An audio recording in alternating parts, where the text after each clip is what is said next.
Gloire à Dieu. Amen. Donc, deuxième partie de ce message, tuons-le avec la langue.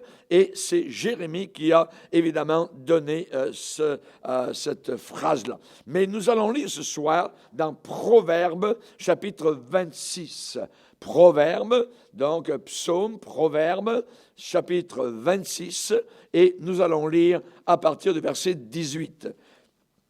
Proverbe 26, verset 18. Il est dit ici, comme un furieux qui lance des flammes, des flèches et la mort, ainsi est un homme, c'est comme cela qu'est un homme qui trompe son prochain et qui dit, n'était-ce pas pour plaisanter?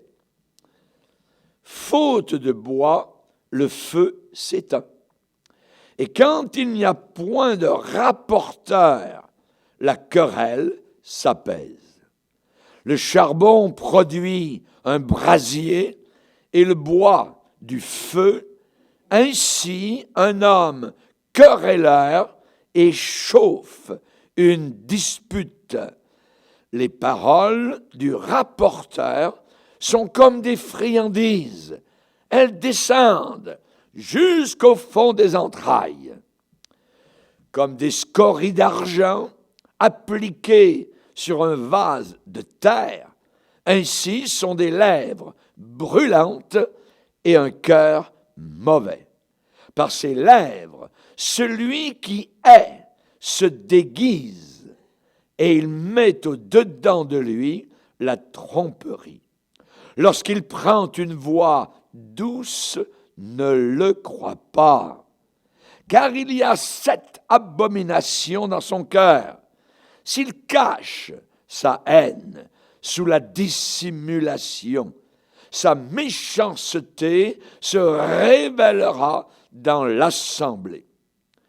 Celui qui creuse une fosse, y tombe, et la pierre revient sur celui qui la roule.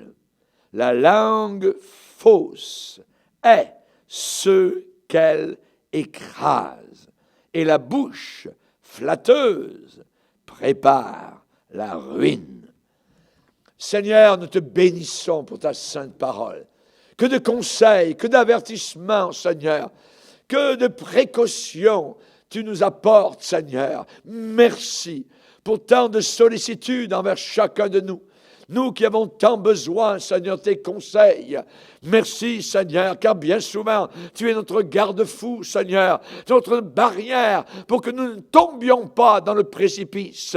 Merci, Seigneur, pour tes conseils. Aide-nous à les recevoir, non pas comme étant des conseils d'hommes, mais comme étant ce qu'ils sont véritablement, la parole du Dieu vivant. Au nom puissant de Jésus, nous demandons ces choses.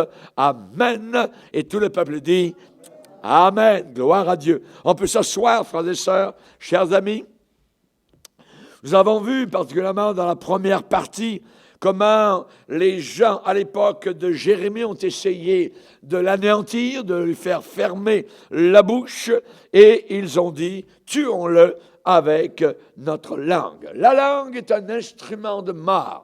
Le pouvoir de la langue est un pouvoir de vie, un pouvoir aussi de mort. Et celui qui en mange les fruits, eh bien, va, je dirais, en avoir les résultats. On a vu cela, on a vu ce qu'était une parole frivole, une parole légère pour détruire. On a vu ceux qui se retranchent en disant « Oh, c'était simplement une gaffe ». Il y a beaucoup de spécialistes des gaffes, vous voyez. Évidemment, notre devoir, c'est d'éviter toute maladresse. Ensuite, on a parlé des plaisanteries. Plaisanter, se moquer de quelqu'un d'autre. Évidemment, cela peut finir très mal. On peut rire, évidemment, devant le public, mais ensuite s'en aller en sortant un mouchoir parce que nous pleurons. La personne a été blessée au profond de son cœur. Ce soir, nous allons voir dans la deuxième partie comment les propos, les paroles vives qui sont données je dirais, du tac au tac en réponse à l'indignation ou à la colère. Parfois, on s'est adressé à vous d'une manière qui n'est pas du tout délicate, de façon indélicate, blessante et je dirais même, parfois même cruelle. Et lorsque vous avez entendu ces paroles-là, votre susceptibilité, voyez, a été touchée. Vous avez été blessé profondément. Et dans le passage de la Bible que nous avons lu particulièrement, eh bien, nous voyons à 6 reprises fausses, trompées, déguisées, dissimulées. Des paroles donc qui dissimulent ou qui, évidemment, blessent profondément quelqu'un. On sait, par ses lèvres, celui qui a de la haine se déguise et il met au-dedans de lui la tromperie. Quand il prend une voix douce, ne le crois pas. Ne le crois pas. Pourquoi? Parce qu'il a 7 abominations dans son cœur. S'il cache sa haine sous la dissimulation, sa méchanceté va se révéler où? Dans l'assemblée. Dans l'assemblée, ça va se montrer. Donc, quand on entend des propos mauvais contre nous-mêmes, évidemment, on peut se venger tout de suite, revanche immédiate, sous la forme d'une remarque aiguisée. Voyez? Et c'est bien tentant d'agir comme cela. Voyez? De se venger, de répondre ce qu'on appelle du tac au tac. Voyez? Et on peut se dire, après tout, eh bien, ce chrétien qui est capable d'une telle méchanceté, eh bien, a besoin d'être un peu remis en place. Est-ce que c'est ce que Dieu désire? Voyez? Est-ce que c'est ce que Dieu veut? Est-ce que c'est dans le plan du Seigneur? Voyez? On croit parfois que nous sommes le Jéhu de la Bible, l'instrument de Dieu pour arrondir les angles. Voyez? Que Dieu nous utilise dans ce sens-là, voyez, vis-à-vis de tels frères ou telles sœurs, voyez, qui sont trop agressifs à notre goût. Et cela, évidemment, entraîne toutes sortes de mauvaises choses, voyez. Si on laisse court, si on laisse aller notre critique destructive, cela va faire beaucoup de mal, voyez. Évidemment, on ne peut pas arriver devant Dieu avec, je dirais, une réaction comme cela. L'excuse est irrecevable devant le Seigneur. Rappelons-nous Moïse. Moïse, on l'a vu légèrement ce matin, qui a parlé avec légèreté, parce qu'il était poussé par le peuple qui, évidemment, murmurait derrière lui. « Hé Moïse, on aurait dû retourner en Égypte. Il n'y a pas d'eau. Nos femmes, nos enfants, et tout cela. Tu nous emmènes où? Dans le désert. Il n'y a même pas un seul arbre. Il n'y a rien du tout. Qu'est-ce que tu penses que tu es? » Ainsi de suite, voyez. Et la parole de Dieu, sous une pression semblable, imaginez, eh bien, il a été comme poussé à bout par un peuple particulièrement rebelle, et la Bible déclare qu'il s'est exprimé légèrement. S'est exprimé avec légèreté, ce qui évidemment, on peut le comprendre jusqu'à un certain point, mais du côté de Dieu, c'était inacceptable et irrecevable. La Bible dit, ils irritèrent, ils mirent en colère l'Éternel près des eaux de Mériba, et Moïse fut puni à cause d'eux. Et Moïse fut puni à cause d'eux, parce qu'ils aigrirent son esprit, et Moïse s'exprima légèrement des lèvres. Avec légèreté des lèvres, voyez. Et on a vu comment, eh bien, son séjour à la terre promise, son ticket d'entrée avait été enlevé par le Seigneur. Juste à cause d'une chose semblable. Vous pouvez imaginer la sainteté du Dieu Tout-Puissant, rempli d'amour envers nous, mais sévère en ses exigences. Sévère en ses exigences. Jésus est allé plus loin, il a dit, celui qui dira à son frère, fou, insensé, voyez, sera passible de l'enfer. combien nous devrions veiller à la porte de nos lèvres. Paul va dire aux Galates, si vous vous mordez, si vous vous dévorez les uns les autres, prenez garde que vous ne soyez détruits les uns par les autres. Ça doit évidemment nous rendre sobres de telles paroles. Nous ne voulons pas nous mordre, nous dévorer. Voyez, on m'exhorte dans la Bible à vaincre le mal.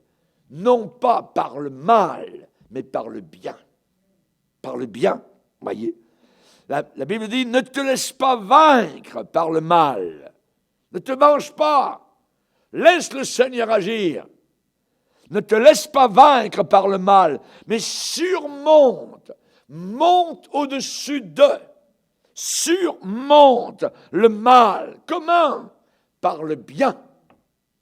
En faisant le bien. Caïn, comment ton visage est-il aujourd'hui? Le visage parle beaucoup. Le visage est le miroir de l'âme, ce qui se passe à l'intérieur. Et un jour, Dieu a passé sur le chemin de Caïn et lui dit, Caïn, comment se fait-il que tu as le visage comme cela, tout irrité, tout colérique? Certainement, Dieu lui a dit, si tu agis bien, alors tu relèveras la tête. Mais si tu agis mal, le péché se couche à ta porte. Comme une bête sauvage qui est à votre porte, et le moment où vous ouvrez la porte, la bête se jette sur vous et vous dévore.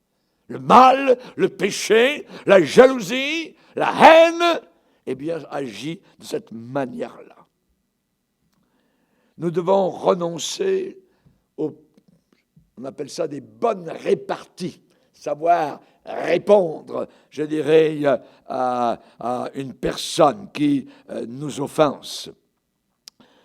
Peut-être ce serait mieux de choisir de se taire. Peut-être ce serait mieux de choisir de se taire ou de répondre à l'insulte par une parole douce qui calme la fureur. Une parole douce calme la fureur. Et la Bible dit une parole dure excite la colère. Donc, la douceur est mieux. La Bible nous parle de suivre les traces de Jésus-Christ. Est-ce que Jésus a reçu des offenses contre lui-même? Est-ce qu'il a été offensé? Est-ce qu'on s'est moqué de lui? Est-ce qu'on a dit des paroles vraiment dures contre lui? On a dit qu'il était animé du démon. Imaginez. On a dit que c'était le diable qui agissait au travers de lui. On lui a dit, tu es un fou, tu es un insensé, et ainsi de suite. On a craché sur lui. Quelle a été sa réaction? On va le lire. Première épître de Pierre, chapitre 2. Première épître de Pierre, chapitre 2, et le verset 19. 1 Pierre, chapitre 2, verset 19. Car c'est une grâce, notez les mots, une grâce, que de supporter des afflictions, des tristesses, des difficultés, par motif de conscience envers Dieu, quand on souffre injustement. Injustement. Voyez, c'est une grâce. Certains vont dire, j'aimerais avoir un peu moins de grâce. Voyez, mais c'est une grâce quand même. C'est une grâce que de supporter des afflictions par motif de conscience envers Dieu quand on souffre injustement. En effet, quelle gloire y a-t-il à supporter de mauvais traitements pour avoir commis des fautes? Mais si vous supportez la souffrance lorsque vous faites ce qui est bien, c'est une grâce devant Dieu. Et c'est à cela que vous avez été appelés, parce que Christ aussi a souffert pour vous, vous laissant un exemple, afin que vous suiviez ses traces. Et là, Pierre va dire, lui qui n'a point commis de péché, et dans la bouche duquel il ne s'est point trouvé de fraude. Lui qui injuriait, ah tiens, oui, il a été injurié. Lui qui injuriait ne rendait point d'injure. Maltraité ne faisait pas de menaces, mais s'en remettait à celui qui juge justement. Donc on voit la réaction du Seigneur. J'ai vu un jour un prédicateur devant une grande foule dans un stade dire « Je maudis ceux qui s'opposent à mon ministère. » Ah ouais, où est-ce qu'il a pris ça? Parce que la Bible dit « Ne maudissez pas. Bénissez au contraire. » Jésus n'a jamais maudit quiconque. Au contraire, Père, pardonne-leur. Ils ne savent pas ce qu'ils font, sont des ignorants, des ingrats. Pardonne-leur, Père. Ah, là, c'est la bonne attitude et c'est l'exemple, évidemment, que nous avons dans la parole du Seigneur. Une parole douce calme la fureur. Une parole dure excite la colère. Certaines personnes veulent jouer au robot, ou parfois, je dirais même au rabot. Vous connaissez le rabot? Voyez? Et ils veulent équarrir les coins, voyez, des situations. Ils veulent jouer au sauveteur, voyez. Ils veulent jouer au Joab, du temps de David. Hein? Et ce qui va arriver, eh bien, c'est que vous allez bientôt finir par transformer les autres en copeaux, en sciure, en brindisi, parce que vous allez tellement équarrir que c'est dangereux de le faire. Colossiens nous dit que votre parole soit toujours accompagnée de grâce, assaisonnée de sel, afin que vous sachiez comment il faut répondre à chacun. Comment il faut répondre à chacun. Donc, que la parole que nous allons avoir soit toujours accompagnée de grâce. Gardez votre calme. Ne sortez jamais hors de vos gonds. Vous avez déjà vu une porte qui est sortie de ses gonds? Vous voyez? C'est pas beau à voir. La porte s'en va. Comment ça marchait? Elle n'est plus dans les gonds. Elle ne sert à rien du tout. Elle est inutile. Parce qu'elle devrait être dans les gonds. Et c'est là, dans les gonds, qu'on peut l'ouvrir, la fermer. Voyez? Mais en dehors de ces gonds, ça ne sert à rien. Ne sortez jamais en dehors de vos gonds. Amen. Amen. Gloire à Dieu. Évidemment, on a différents avertissements dans la parole de Dieu. On parle dans la Bible des femmes de diacres, particulièrement. Pourquoi? Parce qu'elles peuvent être rapporteuses, médisantes. Et là, on nous parle des diacres dans la parole de Dieu. Les diacres doivent être honnêtes, éloignés de la duplicité, d'un gain sordide. Ils doivent conserver le mystère de la foi dans une conscience pure. Et ensuite, on parle de leurs femmes. Leurs femmes, de même, doivent être honnêtes, non médisantes. Non médisantes. Pourquoi la Bible dit cela? Parce qu'elles ont une belle occasion d'être médisantes. Pourquoi? Parce que le mari siège sur le comité, peut-être, il est diacre, il travaille dans l'Église et il a connaissance de toutes sortes de choses. Et à la maison, il peut rapporter à son épouse. Et son épouse va ensuite à l'autre maison, prendre le téléphone, un email, tout ça, et dire « Tu ne sais pas ce qui est arrivé », puis tout ça, puis le pasteur, puis la femme du pasteur, puis l'autre diacre, ainsi de suite. Elles médisent, elles sont en train de médire. Voyez, c'est dangereux.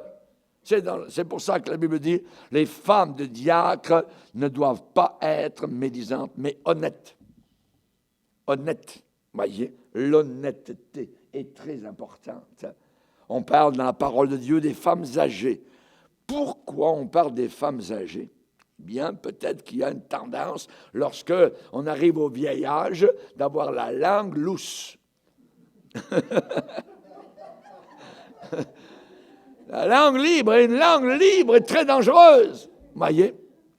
Surtout dans le vieil âge. Donc, dans Tite, il est déclaré, dis quoi? Hé, Tite, tu es pasteur, alors il faut que tu dises que les femmes âgées doivent aussi avoir l'extérieur qui convient à la sainteté. N'être ni médisante, ni adonnée aux excès du vin. Donc, il se pourrait que dans la vieillesse, eh bien, le vin, il ne reste plus beaucoup de temps sur la terre, puis glou, glou, glou, tout ça. Non, attention. Et ne pas être médisante, voyez. Continuer à s'habiller aussi correctement. C'est ce que la Bible, donc, nous enseigne, voyez. Il faut que nos paroles soient assaisonnées de sel, pas de vinaigre. Pas de vinaigre, aigre, voyez, acerbe, pas du vitriol. Il y a des personnes qui commencent à ouvrir la bouche, ça sort vert, voyez. Qu'est-ce qu'on fait? On s'éloigne de ces personnes-là. On s'éloigne, voyez. La Bible dit de ne pas avoir de relation avec un frère ou une sœur qui est outrageux. Il sort de vinaigre de la bouche. Ne pas avoir de relation avec ces personnes-là. On va lire un bon passage dans Psaume 37. Psaume 37.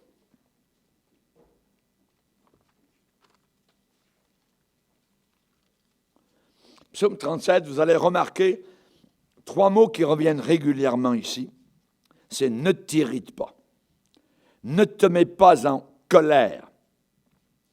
Verset 1er, ne t'irrite pas contre les méchants.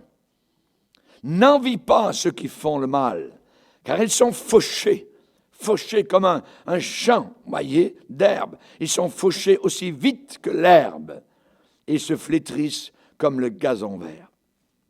Verset 7, garde le silence devant l'Éternel et espère en lui.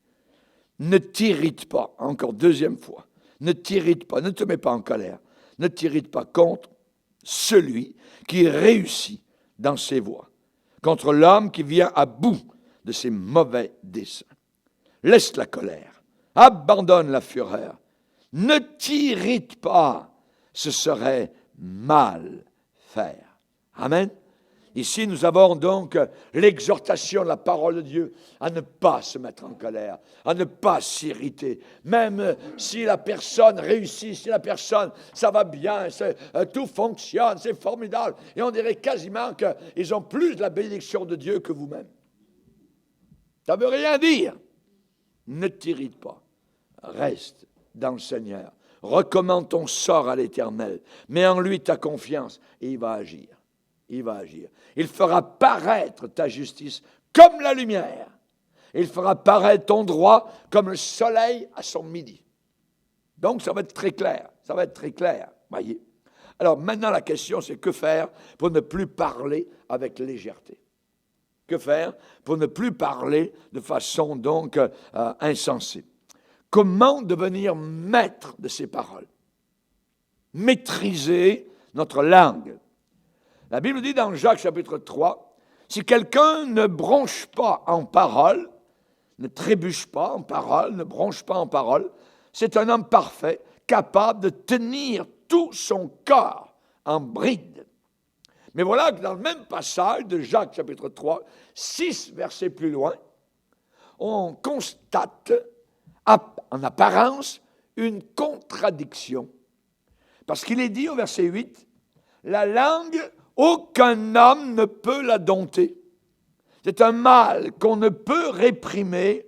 Elle est pleine d'un venin mortel. On a affaire à quelque chose, donc, de serpent, de venin mortel. Alors, il semble que c'est un paradoxe, puisqu'au verset 2 de Jacques chapitre 3, il est dit, si quelqu'un ne bronche pas en parole, homme parfait, un homme mûr, il est capable de tenir tout son corps en bride. Et ensuite, verset 8, la langue, aucun homme ne peut la dompter. Alors, comment expliquer ce paradoxe, voyez? Eh bien, pour sortir de ce paradoxe, Eh bien, c'est ce que vous connaissez, ce que je connais. Avec les hommes, cela est impossible, mais avec Dieu, tout est possible. Avec Dieu, tout est possible. Amen. Gloire au Seigneur. Donc, évidemment, le fruit du Saint-Esprit, c'est la maîtrise de soi. On appelle ça le contrôle de soi-même. Il est dit qu'il ne sort de votre bouche aucune parole mauvaise, mais plutôt une parole qui apporte une bénédiction aux autres. Proverbe 16, verset 32, celui qui est maître de lui-même, ça veut dire celui qui domine son esprit, ses pensées, eh bien, vaut mieux que celui qui prend des villes. Que celui qui prend des villes. Et nous avons besoin, évidemment, de le savoir. Qu'est-ce qu'il faut faire? Eh bien, il faut prier. Il faut le demander à Dieu. Il n'y a que Dieu. Il n'y a que le Seigneur capable d'accomplir cela. C'est une impossibilité de notre part, mais de la part du Seigneur, tout est possible. La capacité de maîtriser nos émotions et nos paroles. Et Jacques va dire au premier chapitre, si quelqu'un manque de sagesse, qu'il la demande à Dieu, qu'il donne, sans faire de reproche, qu'il la demande au Seigneur. Il faut alors le demander au Seigneur. Il faut accepter de nous laisser reprendre par le Seigneur. Le Seigneur va dire, moi je reprends et je châtie tout ce que j'aime. Ça, c'est une chose dont on ne parle pas beaucoup dans l'Église du Seigneur.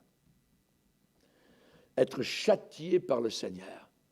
C'est toujours avec le Seigneur des caresses, des caresses, des caresses. Je t'aime, bisous, bisous, tout ça, voyez. Mais des fois, c'est pif-paf. Ta houlette et ton bâton. Oh, bâton. Dieu a un bâton. Exact. Il a un bâton maillé pour nous frapper. Aïe! Et quand vous avez un bleu, vous avez appris. On apprend par les bleus. C'est comme ça, parce que parfois nous n'apprenons pas. Alors le Seigneur qui nous aime, eh bien, châtie celui qu'il aime, celle qu'il aime. Voyez? Et ne mettez pas sur le dos du diable, évidemment, ce que le Seigneur est en train de faire.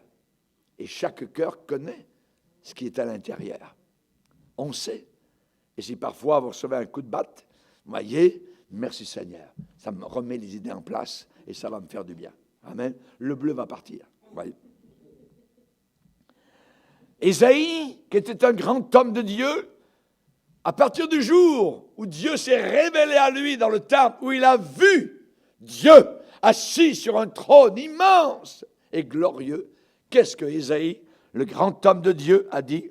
Je suis un homme dont les lèvres sont impures. Je suis un homme dont les lèvres sont... Il a vu la sainteté, la gloire, la majesté, la puissance de Dieu. Il a vu Jésus-Christ assis sur un trône très élevé. C'est ce que nous apprenons dans l'évangile de Jean. Et après cela, il a dit, mais je suis perdu. Seigneur, s'il te plaît, montre-toi un peu à nous. Montre-toi à nous. Nos lèvres sont impures. Nos cœurs sont sales. On a besoin d'être purifié, d'être lavé, d'avoir la crainte de Dieu dans nos cœurs et dans nos âmes. Alléluia. Nous devons prendre conscience de notre péché. C'est David qui a prié au psaume 141. Que dit-il au Seigneur? Eh bien, il prie comme nous devrions le faire. Que demande-t-il au Seigneur? Il dit simplement, Seigneur, je t'invoque, viens vite auprès de moi, prête l'oreille à ma voix quand je t'invoque. Que ma prière soit devant ta face comme de l'encens. Éternel, mets une garde à ma bouche. Mets un gardien à mes lèvres.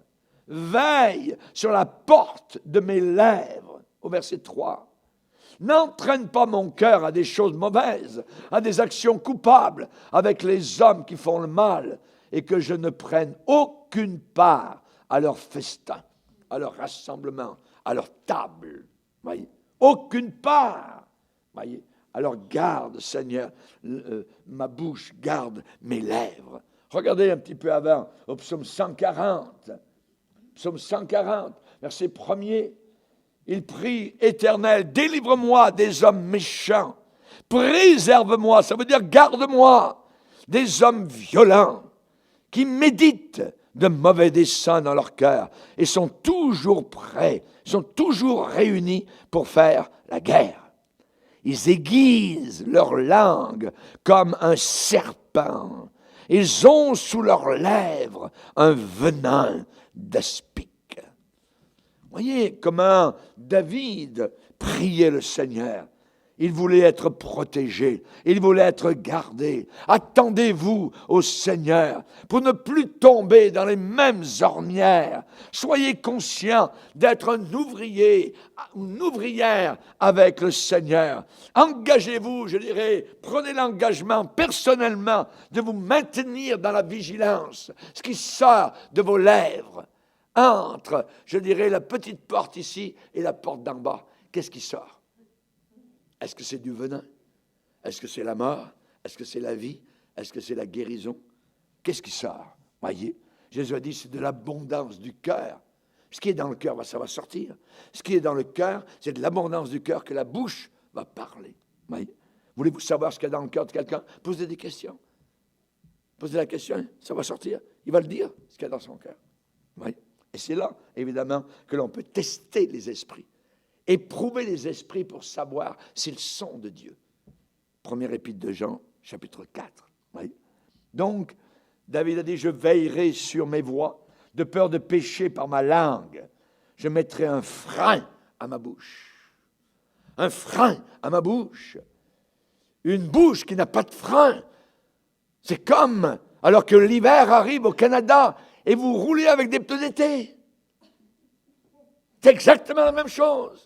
Une bouche qui n'a pas de frein. Vous êtes sur la glace. La bouche parle, la bouche dit n'importe quoi. Blablabla. Tout est en train d'être détruit. Seigneur, s'il te plaît, mets un frein à ma bouche. Un frein. Freinez les breaks. Un frein. La Bible dit, qui pourra demeurer auprès d'un feu dévorant? Notre Dieu est un feu dévorant. Qui pourra demeurer auprès d'un feu dévorant et des flammes éternelles? On ne parle pas ici de l'enfer. On parle ici des flammes devant le trône de Dieu. Daniel a vu le trône de Dieu. Il a dit, c'était des flammes. Et les roues du trône de Dieu étaient remplies de flammes. Qui pourra rester devant des flammes éternelles? Et la Bible répond, celui qui parle selon la droiture. Celui qui parle selon la droiture. Isaïe 33 et le verset 15. Alors, chers amis, quand vous étiez malade, je sais moi quand j'étais malade, à l'époque, on faisait venir le médecin à la maison.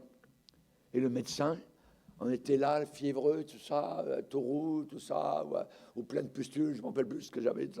Mais je me rappelle, le médecin arrive. Oh, monsieur le docteur, tout ça. Première chose qu'il dit, petit jeune homme, ouvre la bouche. Et dit « Ah !» Et ensuite, il appliquait quelque chose sur la langue. Clac! Pour voir l'état de la langue. Comment est ta langue? Est-elle toute blanche? Si la langue est blanche, ça veut dire que ça ne va pas bien à l'intérieur de l'incessant. Comment est notre langue? Voyez? Est-elle bien rosée, pleine de vie, tout ça? Ou est-elle toute blanche, malade? Alors, le médecin était là, dit « Ah !» Et là, il regardait avec des lunettes à l'intérieur, évidemment, donc tout impressionné, tout ça. Avec Dieu, nous avons besoin aussi. Seigneur, s'il te plaît, viens. Je suis malade. Comment est ta langue? Dans quel état est ta langue? Vous savez, si un arbre porte de mauvais fruits, évidemment, c'est parce que c'est un mauvais arbre. Un mauvais arbre. Jésus a dit un jour à des gens religieux, race de vipères, maille. Ils ne l'ont jamais oublié. race de vipères. Imaginez. Comment pouvez-vous dire de bonnes choses, méchant comme vous l'êtes? Parce que c'est de l'abondance du cœur que la bouche parle.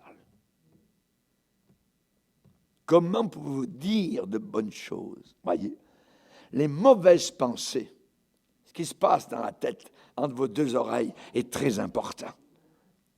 Les mauvaises pensées viennent de notre cœur mauvais.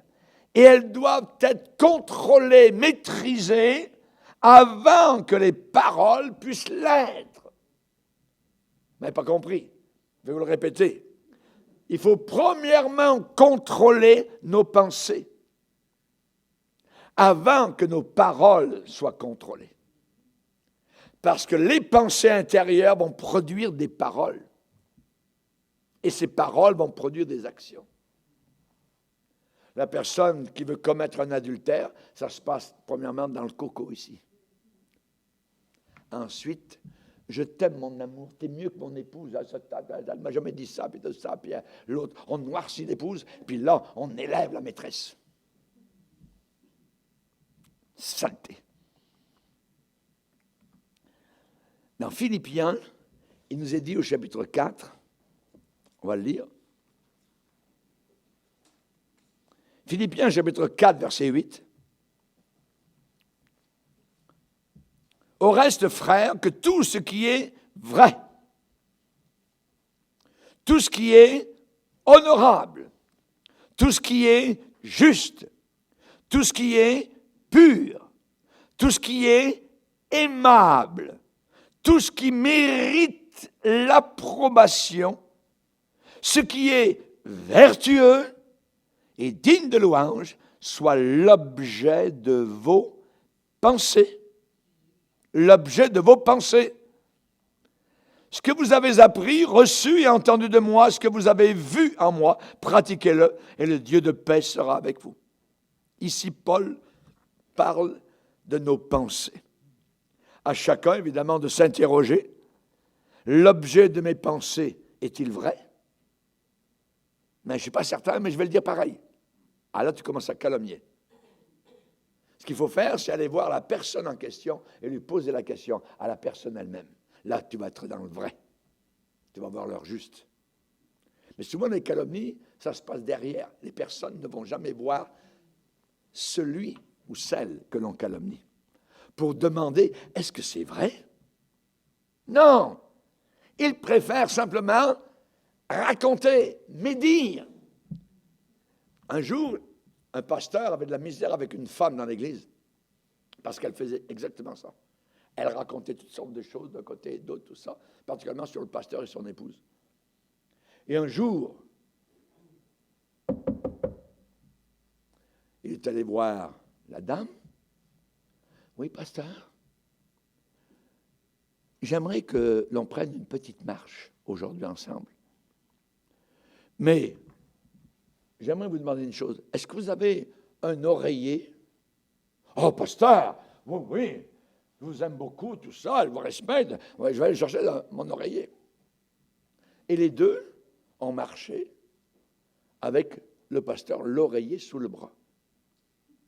Et ils sont montés dans un édifice élevé où ils voyaient toute la ville.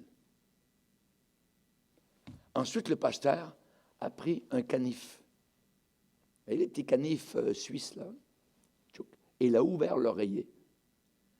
Et c'était un jour de vent immense, à déraciner, à décorner les bœufs. Et le pasteur a secoué.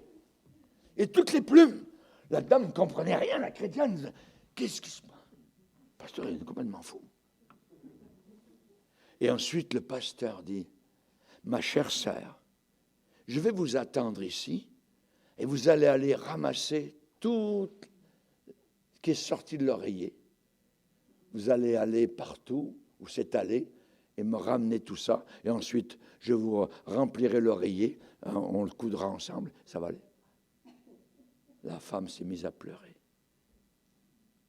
Voyez vos paroles que vous avez lancées à tort et à travers au travers de l'Église, la calomnie, c'est ça. Ce sont ces paroles mauvaises. Vous n'êtes jamais venu me voir. Vous n'avez jamais demandé, pasteur, est-ce que c'est vrai, est-ce que c'est ci, ça? Non, jamais. Mais vous avez calomnié. Et c'est exactement les plumes de cet oreiller, par grand vent, sont parties aux quatre coins. Et vous ne pouvez plus maintenant aller les chercher. Elle s'est mise à pleurer. Elle s'est repentie de ses péchés. Elle dit, pasteur, quelle leçon. Peut-être avons-nous besoin d'y réfléchir. Si je ne peux pas répondre oui, point par point, à ce que Paul vient de dire, l'objet de mes pensées est-il vrai? Est-il honorable? L'objet de mes pensées est-il juste? L'objet de mes pensées est-il pur? L'objet de mes pensées est-il aimable? L'objet de mes pensées mérite-t-il l'approbation? Est-ce vertueux et digne de louange? Si je ne peux pas répondre oui à cela, alors il est indispensable d'amener toutes nos pensées captives à l'obéissance de Jésus-Christ. Il faut le supplier de changer l'état de notre cœur. Mon fils, ma fille, donne-moi ton cœur. C'est ce qu'il désire, le Seigneur. Jésus va dire un jour à certaines personnes, pourquoi avez-vous de telles pensées? Le Seigneur, évidemment, ne travaille pas dans la divination, mais il connaît évidemment tout ce qui se passe dans notre tête, dans nos pensées. Et Proverbe 4, verset 23 nous dit, garde ton cœur plus que toute autre chose, parce que de ton cœur proviennent les sources de la vie. Les sources de la vie. Pourquoi? Eh bien, parce que si c'est amer, si la source est amère, si la source est du venin, il faut absolument la neutraliser. Il faut maintenir notre cœur sous le sang purificateur de la croix du Calvaire. Alléluia. La Bible dit, l'amour ne soupçonne même pas le mal. Ne soupçonne pas le mal. Que de mauvais soupçons dans l'Église. Tuons-le avec la langue. La langue tue. Des foyers ont été détruits, des mariages ont été détruits. Des églises entières ont été détruites par ce couteau appelé la langue. Et de même, si on reçoit de quelqu'un une parole mauvaise, désobligeante, eh bien, nous devons faire très attention, très attention. Jacques va déclarer que la langue indomptable ne peut être domptée que par le Saint-Esprit. Et Jacques, au chapitre 3, nous donne la vision biblique du pouvoir, de l'importance de la langue, avec des mots très clairs, des mots concrets, avec leur signification. Il dit que la langue a besoin d'une bride. D'une bride. Et c'est avec cette bride que le cavalier retient, garde la fougue de son cheval. Est-ce qu'il y a une bride à ta langue? Y a-t-il une bride? Voilà le cheval équipé, parce qu'il est bridé. On peut le monter, on peut s'en servir, il peut tirer, parce qu'on peut le contrôler à partir de sa bouche.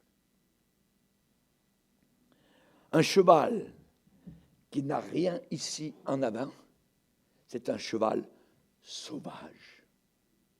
Et un cheval sauvage est utile à zéro. Personne ne peut le monter. Il est sauvage. On ne peut pas lui mettre la selle dessus. Il ne peut pas tirer le char du roi.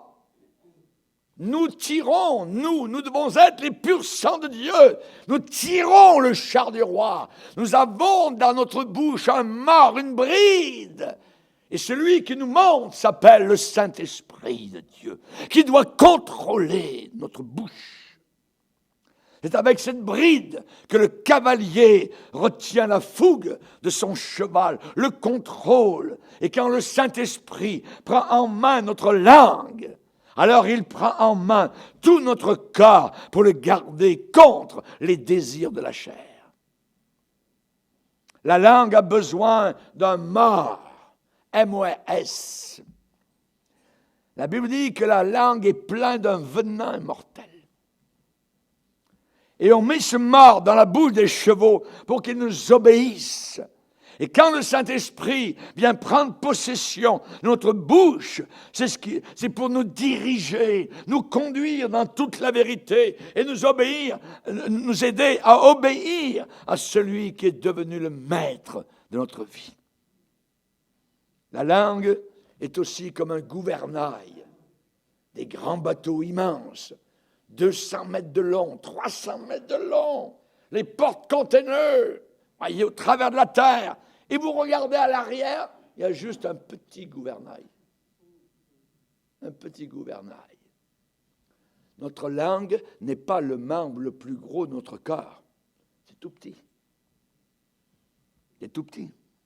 La langue est comme un gouvernail. Elle doit être entre les mains d'un bon pilote. Les vents, parfois, peuvent être contraires, mais si le gouvernail est tenu par une main forte, alors le navire va suivre une voie droite sans louvoyer. La langue est comme un feu, nous dit la Bible.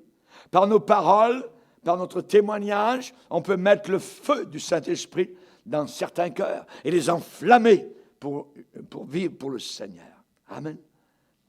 La langue est comme une source. Une source. Elle peut, par le Saint-Esprit, donner de l'eau qui désaltère. Alléluia. On peut apporter la guérison, on peut apporter la vérité, on peut apporter la joie du Seigneur dans un environnement de morosité, de dépression. Nous sommes remplis du Saint-Esprit. Alléluia. Est-ce que notre bride a été posée?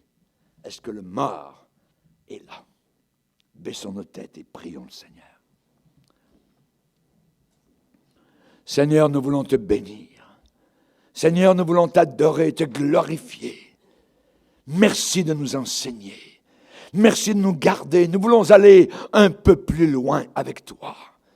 Seigneur, nous avons ce gouvernail dans notre bouche. Nous avons, Seigneur, cette bride. Nous avons ce mât. Nous avons ce feu. Nous avons cette source, Seigneur. Alléluia. À toi soit toute la gloire. Nous ne voulons pas, Seigneur, mal s'en servir, mais nous voulons bien l'utiliser pour ta seule gloire. Sachant qu'un jour, eh bien, nous devrons rendre compte de toute parole inutile, mauvaise, insensée que nous aurons prononcée ici-bas sur terre. Merci Seigneur. Faites en sorte, Seigneur, que nous puissions vraiment faire de mal à personne, mais que nous puissions dire la vérité, marcher dans la vérité et prospérer dans la vérité. Au nom puissant de Jésus. Amen. Et tout le peuple dit Amen. Gloire au Seigneur.